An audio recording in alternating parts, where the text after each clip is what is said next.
देख भाई, कोई भी एरिथमिया है ना, उसको ठीक करने के लिए या तो मेडिसिन देनी पड़ेगी, या तो इलेक्ट्रिकल कार्डियोवर्जन, केमिकल कार्डियोवर्जन, या फिर डिफिब्रिलेशन करना पड़ेगा, जो कि पीएसवीटी में भी करना पड़ता है। लेकिन सुनना, लेकिन पीएसवीटी एक लौता एरिथमिया ऐसा है जो स्पॉन्टेनियस रेजोल्यूशन दिखाता है, यानी ये खुद ब खुद ठीक होने की कैपेबिलिटी रखता है ना। पीएसवीटी जैसी अगर चीज़ आती है तो देखना, याद रखो भाई, ऐसी अपॉर्चुनिटीज़ ना बहुत कम मिलती है जहाँ पर कुछ नहीं करना तुमने, अपने प्रेजेंस ऑफ माइंड से तुम चीज़ों को टैकल कर सकते हो।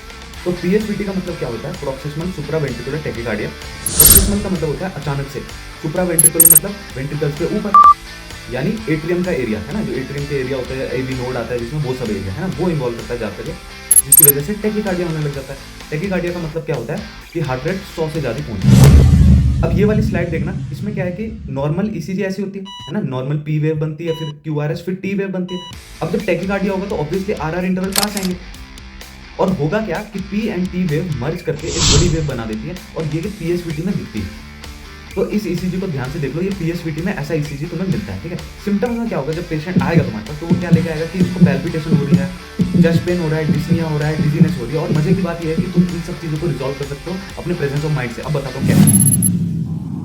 ये सब चीज़ें तुम टर्मिनेट कर सकते हो बाय वेगल स्टिमुलेशन, है ना। तो तुम क्या कर सकते हो, कैरोटिड मसाज दे सकते हो। देखो, कैरोटिड पल्स को फील करो और यहाँ पे ऐसे रोटेट करना शुरू करना है, ठीक है। एक साइड ही करना है और 10 सेकंड से कम का ही करना है, ठीक है, नहीं तो सप्लाई बंद हो जाती है, ठीक है, कम हो जाती है।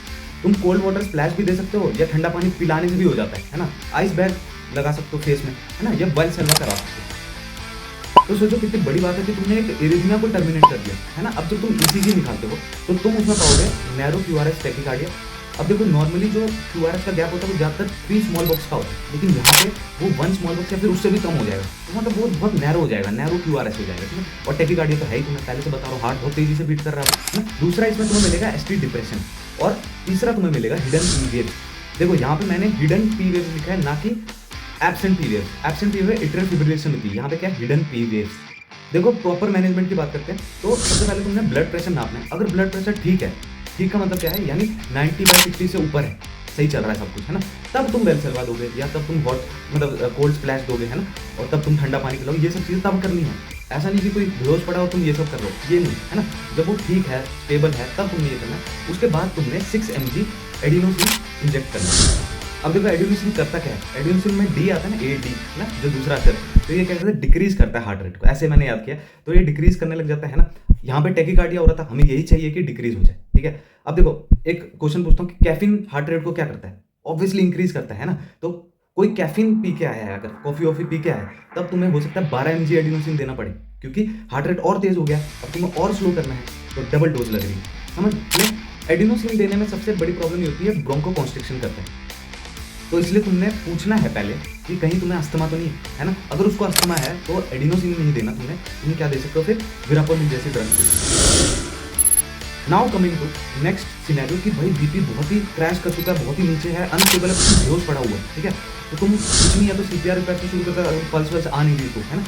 लेकिन अगर पल्स आना शुरू हो जाती है जैसे, तो तुम्हें उसको डीसी शॉक देना पड़ जाएगा। तो सिंक्रोनाइज डीसी शॉक 200 जूल का होता है, वो हम प्रोवाइड करते हैं। एट लास्ट, अगर तुम्हें प्रिवेंशन करना है कि उसको दोबारा होना, क्योंकि पीएसवीटी में बार बार आता रहता है, तो दोबारा होना, उसके लिए क्या करोगे तुम, उसको रेफर करोगे, है ना, कि कैथेटर एबलेशन हो जाए, कि जो एवी नोड में जो री एंट्रेंट सर्किट बन रहा है उसको ही हॉट गर्म से जला दो, या फिर कोल्ड से जला दो, है ना। तो ये सब मेथड यूज कर सकते हैं, इसको बोलते हैं कैथेटर एबलेशन। तो ताकि वो री एंट्रेंट सर्किट ना बने, ताकि वो हार्ट जल्दी जल्दी टैकीकार्डिया में जाए ही ना, ठीक है। या तो तुम लॉन्ग टर्म में क्या वेरापेमिन ड्रग शुरू कर सकते हो। तो ये है पीएसवीटी के बारे में सब कुछ। तो डॉक्टर जय ने ये वीडियो शेयर की है, तो उन्होंने बताया कि कैसे एडिनोसिन को इंजेक्ट करके पीएसवीटी में हार्ट रेट को रैपिडली फॉल करवाया जाता है। ये देखो कितनी रैपिडली हार्ट रेट फॉल हो रहा है।